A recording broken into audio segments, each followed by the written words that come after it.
अगर समंदर में चलते ये टैंकर्स रुक जाएं, तो समझो उल्टी गिनती शुरू। दुनिया से तेल आना बंद हुआ नहीं कि एक के बाद एक सब कुछ ठप पड़ने लगता है। पहले पेट्रोल डीजल की कमी और फिर धीरे धीरे हर जरूरी चीज पर असर। सोचिए, हमारे देश का सारा सामान ट्रक्स पर चलता है और ट्रक्स चलते हैं डीजल पर। खाना हो, दवाई हो या फैक्ट्री का माल, सब कुछ इन्हीं गाड़ियों से एक जगह से दूसरी जगह जाता है। और बड़े शहरों में तो तेल हर चीज में घुसा हुआ है। बस हो, अस्पतालों के जनरेटर हो या डेटा सेंटर, शहर की जिंदगी बिना तेल के एक पल नहीं चलती। हमारी पूरी इकोनॉमी इसी भरोसे पर खड़ी है कि तेल हमेशा मिलता रहेगा। लेकिन सच ये है, इंडिया जितना तेल इस्तेमाल करता है, उसका बहुत छोटा हिस्सा ही खुद बनाता है।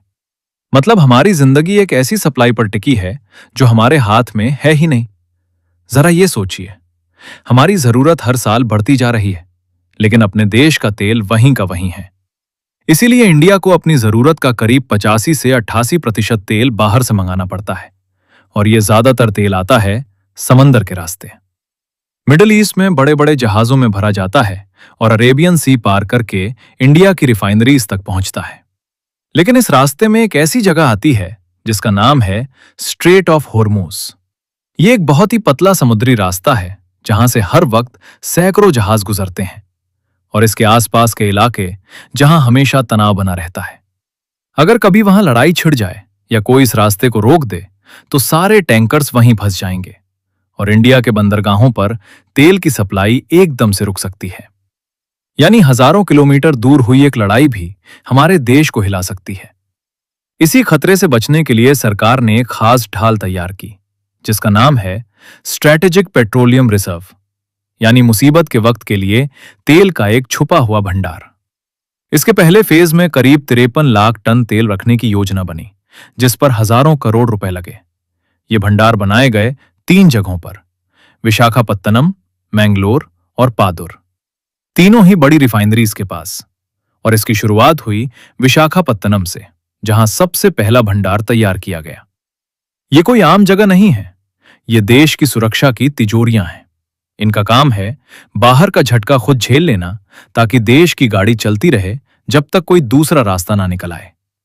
अब सबसे दिलचस्प बात, ये तेल रखा कहां जाता है?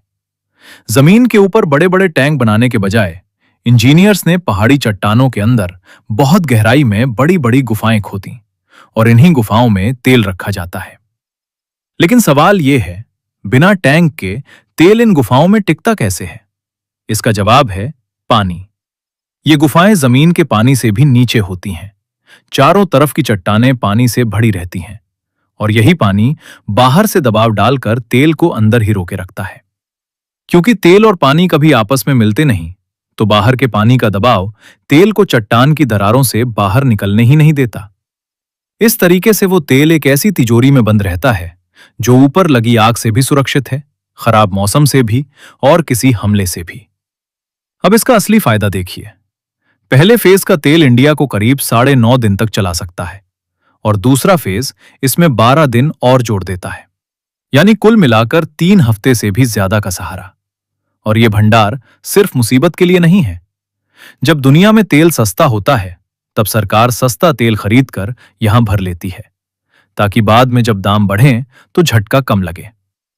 इतने बड़े प्रोजेक्ट को बनाना बहुत महंगा होता है, इसीलिए सरकार इसमें प्राइवेट कंपनीज की मदद लेती है।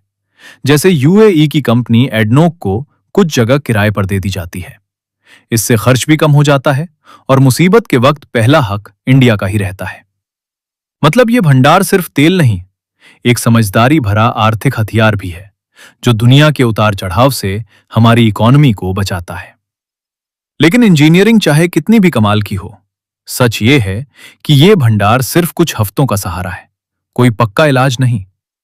एक रिपोर्ट कहती है कि बड़े देशों के पास कम से कम 90 दिन का तेल मुसीबत के लिए तैयार रहना चाहिए, लेकिन उनके मुकाबले इंडिया का यह बफर अभी काफी कम है। इन गुफाओं का तेल और रेफिनरीज के पास पड़े करीब 65 दिन का तेल दोनों मिला भी लें, तो भी अगर मिडल ईस्ट में लंबी मुसीबत आ गई, तो एक दिन ये सारा तेल खत्म हो जाएगा। ये भंडार बस कुछ हफ्तों का वक्त देते हैं, ताकि संकट को संभाला जा सके। लेकिन असली कमजोरी फिर भी वही है कि हम एक ऐसी चीज पर टिके हैं जो हजारों मील दूर से मंगानी पड़ती है। और इस कमजोरी को कम करने का रास्ता है अपने ही देश में बिजली बनाना, जिसके लिए समंदर के रास्तों पर निर्भर ना रहना पड़े। इसीलिए अब जोर है सूरज की बिजली और हवा से बनने वाली बिजली पर। जब बिजली अपने ही देश में बनेगी तो हमारी कुछ जरूरत बाहर की सप्लाई से हट जाएगी। और ये बात गाड़ियों तक भी पहुंचती है।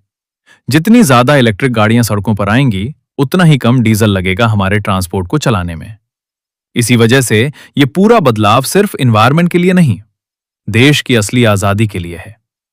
जब हमारी ऊर्जा कई रास्तों से आएगी, तो हमारी सुरक्षा किसी एक समुद्री रास्ते पर नहीं टिकेगी। जमीन के नीचे बनी ये गुफाएं आज हमारी ढाल हैं, लेकिन असली ताकत उस दिन आएगी जब हमें इस ढाल की जरूरत ही ना पड़े।